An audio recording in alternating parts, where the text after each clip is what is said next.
Welcome to Health Focus. I'm your host, Dr. Scott. September is Healthy Aging Month. We have addressed this issue in the past, but it's never out of date. As our population ages, Americans will be confronted with more seniors than historically was the case. For example, if you consider what it was like back in the 1930s when Social Security was started and when Franklin Roosevelt was in the White House, we had typically 2-3 dozen people working for every one retired person. Now we're facing some major cultural and economic changes as those ratios drop, and we have more and more seniors becoming a larger and larger percentage of the population. It's worth asking, why are people living longer? In fact, there are many explanations. For example, if you go back to about the year 1900, the turn of the last century, the average life expectancy was only about 49 years. And people tend to succumb to infectious diseases such as tuberculosis and influenza and pneumonia. We're now seeing that people live to much older ages, with some demographic groups having average ages approaching 80 years, in fact. But we're seeing more in the way of chronic debilitating problems that lead to poorer quality of life. And that's what we're really trying to address today. In the decades to come, we really have to address this issue. And today we're very fortunate to have with us Rochelle Sherlock. I was talking to Rochelle off air, and you're actually probably one of the few people we've invited back more than once to Health Focus because we've learned so much from you in the past. And it's really great to have you back again. And we're here really to talk about issues related to aging and Healthy Aging Month. And I know that you've been very active in the community, Rochelle, for a number of years in various organizations, mentoring particularly women and girls and in fall prevention and so forth. Tell us a little bit about your community activities before we get into the aging issue. Sure, absolutely. No, I love being involved in the community. For me, it's actually what drives me and feeds me and makes me feel alive. So right now, there's a new advisory body to the Board of Supervisors, Solano County Board of Supervisors, called the Solano Commission for Women and Girls. And we actually had our first meeting a year ago in October. One of the things that we look to do is we're doing a status report where we're collecting some data on the status of women and girls and trying to identify any particular issues or challenges, but also the opportunities and all the places where women and girls excel. So I'm excited about that, and that will help us formulate some of our recommendations. I'm also the chair of the Measure P Oversight Committee with the City of Fairfield. I've been there for 6 years, I think, on that commission. And I'm also a chair of a nonprofit that I'm very involved in the community. You've got a very full plate. I've got a very full plate, yes. And I think the last time you were on with us, you showed us some really moving videotapes of older women who were struggling with poverty and so forth. It's interesting that you're now working also with women and girls. I guess you're interested in all aspects of the sort of life trajectory that people experience. Absolutely. And you know what? The women that end up in poverty in their older years oftentimes experience poverty when they were younger. We know that women are in higher rates of poverty than men generally are. There's a higher number of women that leads as a head of household, a single parent head of household. The pay inequity, the fact that maybe they take more time off for caregiving activities, and maybe they'll miss out on a promotion as a result of caring for an aging parent or a child. All of these things actually set them up for either success or failure financially, not failure that's their fault, but I mean in terms of financial hardship and struggle as they get older. So if we want to nurture people and support people to have a healthy, productive, older part of their life, we really want them to do well educationally, nutritionally, and so forth when they're young. Absolutely. I believe your background involves a master's degree in a field relevant to consulting, if I'm not mistaken. Yes, I have a master's in organization development, another master's all but thesis in psychology, and my dissertation is with the Internal Review Board at George Washington University, so soon I'll be able to say I've got a doctorate. I think you need a personal organizer just to keep all this stuff straight. And a little bit of sleep. Yeah. And as if that's not enough, you also, I believe, are involved with an organization called Potentiate. Yes. Potentiate LLC, I believe it's called. Yes. So Potentiate is my consulting company. Okay. So I've done consulting for probably almost 20 years, I would say. Often but I opened up my firm 12 years ago. guess it would be 12 years ago, full-time. And so I've been a full-time consultant. I work both with kind of county government, nonprofits, and corporations. My whole focus is on board effectiveness, leadership effectiveness, and organizational effectiveness. And so if we go out and we start up a company or we have a nonprofit because we want to have a mission or a mission impact, could even be just we want to make a nice income, then there's a lot of things that get in our way of doing that. And so my expertise really has to, how do groups work better together, how are leaders better leaders, and how do organizations be much more efficient and more impactful in what they're trying to accomplish. Okay, so from your perspective, which I think is sort of an academic but also a consulting perspective, is that fair to say? Both. Let's talk about aging. Let's get into it. One of the things that I've observed, and I think most people would agree with this, is that we have a very youth-oriented culture in the United States. We kind of worship people who are young and dynamic and vibrant. And is it fair to say that there is a bit, if not a lot, of sort of insidious prejudice or disregard for the elderly as being somehow not the latest, hippest, newest thing? I'm trying to find a better way to say it, but is there not something of a negative stereotype towards aging which we're wrestling with as a society? There is absolutely a negative stereotype about aging, and there's some myths out there that get perpetuated, by people, younger populations, and we've got to combat those myths, including people as they get older. For example, there's some studies that say that 70-year-olds actually have higher cognitive functioning than 30-year-olds. And so between the 40 and 70-year, they're about the same. They're at the peak of highest cognitive function. And yet we think of people as they start to get older and you get into advanced age, over 80, 90, 100, things may slow down. But I hear people self-deprecate like, oh, I just had a senior moment. Well, I've been with lots of younger people who look for a word or have a moment where they were talking about something and forgot what they're going to say. Has nothing to do with age per se, unless there's a medical condition that might be related to it. So I think those are some of the myths we need to combat. I actually have had the privilege of being with just these incredible, vibrant, youthful, what we call seniors or older adults. And I got to tell you, if I want something done, I will get more done with a handful of older adults who are passionate and committed to the mission than I will with a group of 30-year-olds. Because they'll roll up their sleeves, they're going to work, they're going to laugh, we're going to have fun, we're going to work collaboratively together, and they're just really passionate about the work. I think that we're missing opportunities as young people to think about as younger people to think about who we can be as we age. We're missing the opportunities to be around the joy of somebody who's older and their life experiences and how they see the world. And I think it hurts everyone when we perpetuate those kinds of stereotypes. I know that the Wall Street Journal recently profiled a company in Europe, or a few companies, that were actually seeking older workers because they had less absenteeism. Right.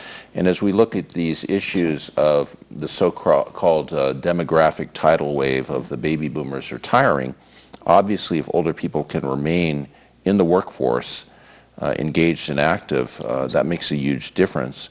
And anecdotally, I'm seeing more and more older people that seem to be involved in positions doing commentary on television shows and being interviewed on the radio, having radio shows. So perhaps we're changing a bit, but it's coming very slowly. I think we are changing a bit, but sometimes it's not fast enough. So I see groups that instead of growing older, growing bolder, right? So women now in their 50s and 60s are saying, you know what, I don't have to live up to the stereotype of my mother or my grandmother of being frail or elderly, not being physically active, athletic, or adventurous, or any of the things that we tend to assume that just because you're older, you're not those things, including like our sexuality as an example. Right. Your sexuality doesn't decline. I mean, there can be some changes. It doesn't mean it goes away just because you get older. Now, on the issue of cognitive decline, I think, being in the field of geriatrics myself, we're making some progress. And I think that most geriatricians distinguish between the elderly and those who are quite old, say over age 85. Yes. And there's clearly a fairly high prevalence of cognitive decline beyond a certain age, let us say 85 years, where you have a significant percentage of people who have some cognitive impairment. However, we're also beginning to realize that we might be able to prevent that to some extent. For example, aerobic exercise is very important. treating hypertension, treating diabetes, treating high cholesterol, Absolutely. and being engaged and intellectually active. So maybe we can bring down those numbers and then hopefully do more research into the causes of these conditions. Absolutely. You know, I love the old phrase, you use it or lose it. And I Yes. think that's very true. It's true of our muscles. It's true of our brain. It's true of our Right. social skills. It's true on so many levels. And I don't think that negates the fact that our bodies change as we get older. Right. It's just not as severe or all-encompassing that society would have us believe, I think, generally. Right. Stereotypes. And let's change gears a bit and talk about loneliness and isolation. Mm-hmm. You know, I have the impression that that is a real problem for the elderly. And I've noticed that individuals who are engaged socially with not just family but friends, they seem to do better. And actually doctors are beginning to view isolation as being a risk factor for heart disease. So do you have any comments on that? Boy, do I have a lot of comments. I would say that this is like one of the one things that we can fix as society because it's free, right?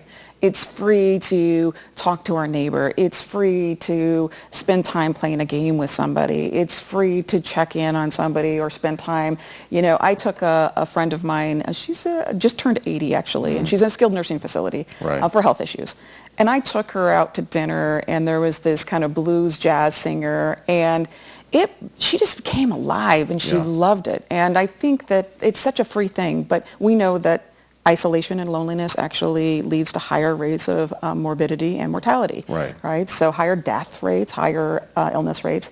And then depression, they also fall prey to elder abuse. People that are isolated are much higher victims and targets of elder abuse. And it doesn't have to be that way. Right, and if you look at elder abuse, the most common forms of elder abuse statistically are either financial abuse or neglect. So it can take many forms, and we definitely want to prevent that. I've noticed that in many other cultures, I did some dissertation research in anthropology in Mexico in a village, and there is more interaction between different generations. And sometimes when I look at senior communities where only people over age 55 can live, I wonder, is that really a healthy kind of social interaction scene, or do we want more interaction across generations? And I feel that we really need it. Yeah. I personally feel like we absolutely need it. I don't envision myself ever being there because I am more youthful when I'm around young people, if I'm playing with kids or I'm interacting. I'm also more kind of current on, you know, what's interesting to them and what are some of the kind of pop trends, et cetera.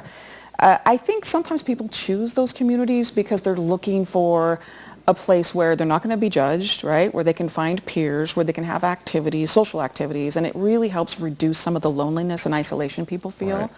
But I also think it's a loss to younger generations, and it's a loss to the people that are there if they're not having a way to have that intergenerational interactions. Now let's turn to a different subject that's sort of relevant to this, and it's really fall prevention. Now, let's assume that you're socially engaged, you're taking care of your health, you're not cognitively impaired, you're doing well. A single fall could destroy that. I can tell you anecdotally, I've seen people at high levels of professional attainment who've had their careers totally destroyed by falling while cleaning out a gutter to remove leaves in a home, for example.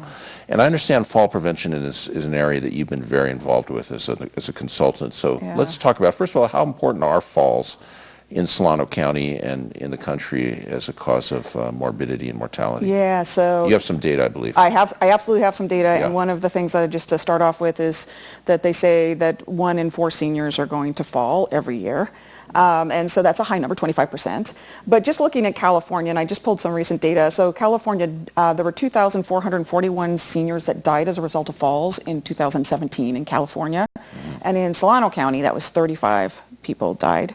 But then when you look at the non-fatal hospitalizations, that's an interesting bit of data there for us, because in California, these are people that fell and they had to be hospitalized because they had some kind of real injury. Almost 94,000 seniors were hospitalized due to falls in California. And the cost, if we averaged it out, of $37,000 was an average years ago, this is a dated average, for the cost of hospitalization. We're talking about $3.5 trillion in California in 2014 alone.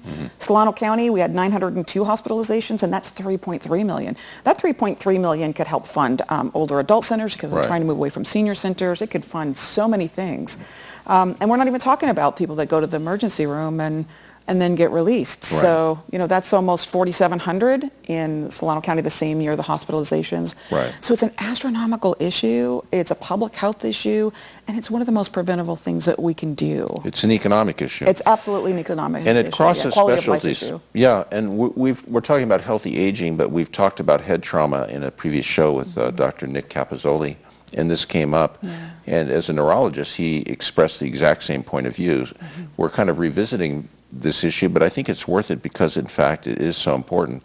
And it's interesting to note that those figures, like I think you cited almost 3,000 falls and deaths due to falls in California, they're probably underestimates because what often happens in medicine is someone falls, breaks a hip, recovers from the fall, so it's not a fall-related death, but their clinical status, their ability to function goes down so much that then they're more prone to pneumonia and other issues, and they end up dying within the next year.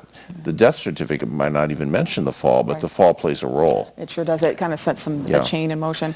In 2008, I was a consultant to the Senior Coalition of Solano County. Yes. And we did a status report, right? So I'm a data person. I want to see what the data says. So share it with us. What did you come up with? And so the data really showed this notion around falls, that it was a high issue. It's the number one cause of injury-related death, the number one cause of injuries. And I did one data where there was more senior falls and injuries related to senior falls than bicycling, pedestrian accidents, and car accidents of all age groups combined. So if you think about that, that kind of puts it a little bit in perspective. And so what we did was we tried to do a call to action. At the time, people weren't paying attention to senior issues. The government wasn't paying attention to senior issues. Nobody wanted to fund the senior issues. So we did call to action. We founded, I took the initiative and said, hey, we need a fall prevention partnership. We got health providers.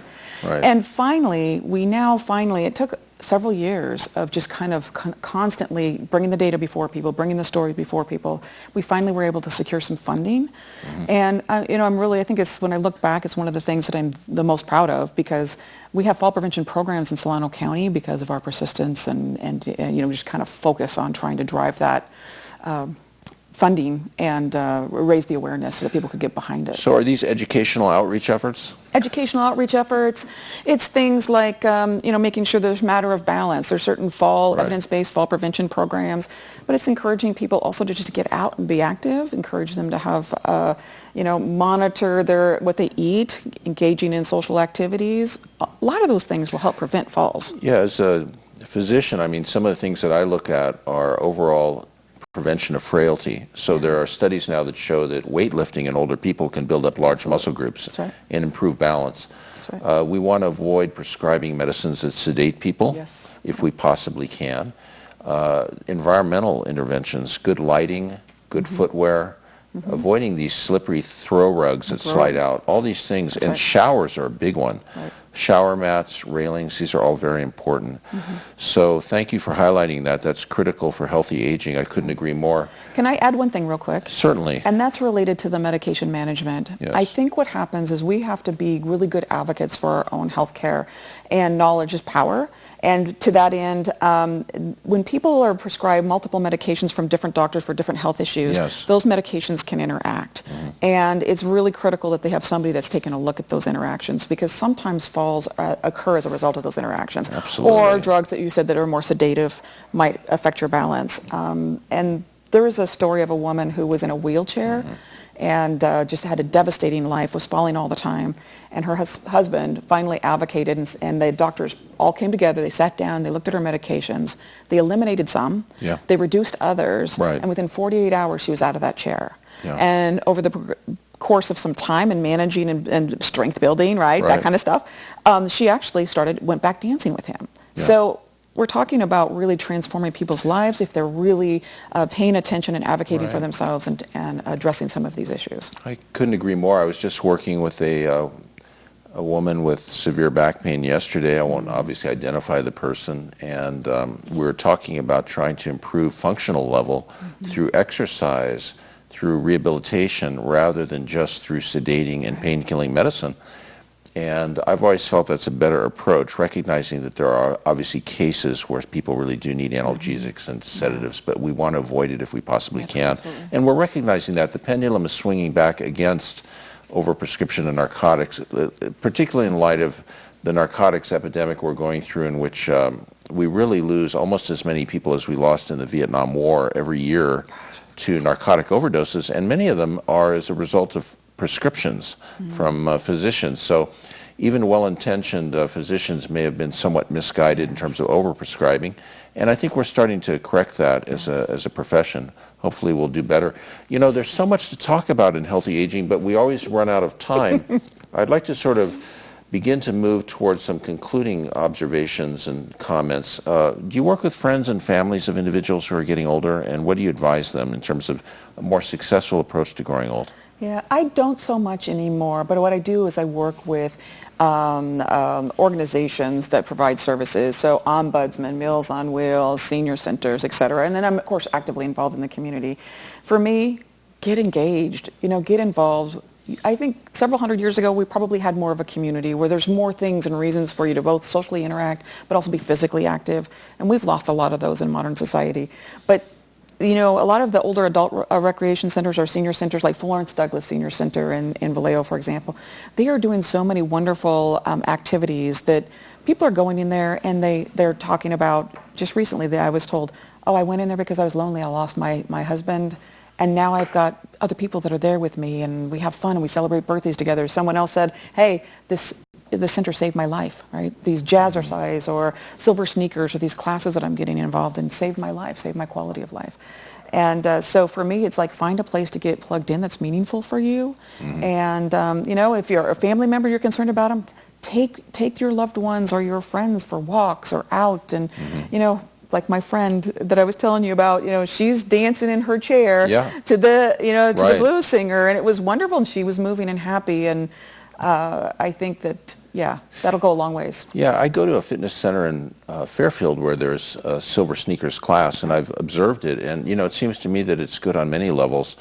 It's exercise, but it's also social interaction. Yes. And I think that's something we want to encourage. Do you have any idea how expensive programs like silver sneakers are? Does insurance or Medicare cover any of that?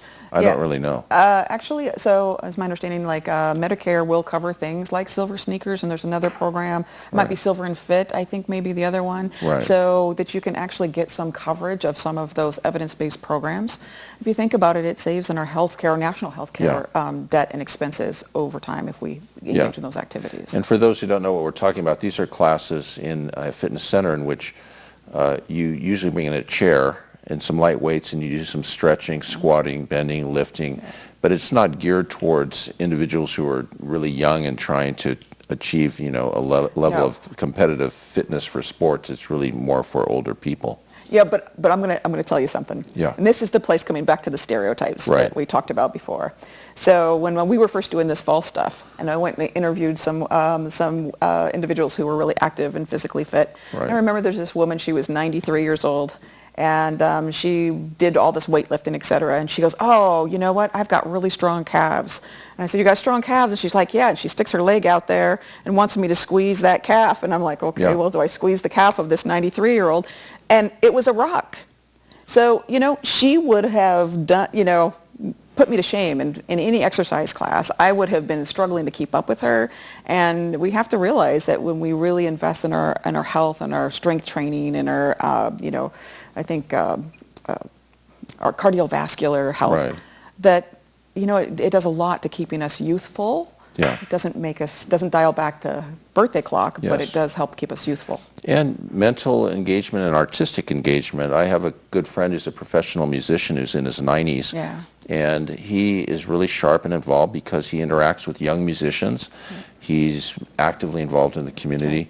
And I should also mention as we begin to wind down that it's important to do all the routine health maintenance activities at any point in life. So as a person gets older, whatever's appropriate in terms of screening for cervical cancer, colon cancer, prostate cancer, general health, blood pressure, all that should also be undertaken. Absolutely. Well, we've only scratched the surface, but again, it's just been a superb half hour. We're so delighted here at Health Focus to have had you back. Thank you. Rochelle Sherlock, and we hope you'll come and visit us again, Rochelle. Thank you. I sure hope so. It's been great. I really enjoyed it. The best of luck to you in all of your endeavors. I know you're very active in the community in many respects, and we wish you all the best. Thank you. I appreciate that. Thank you. Remember, here at Health Focus, we focus on your health. Today we focused on Healthy Aging Month. I think it's been an informative half hour, but there's just so much to focus on that I would encourage all of you to just continue to look into this subject on your own. All of us here at the studio wish you the best of health, and until we meet again, stay healthy out there, and thank you so much for joining us.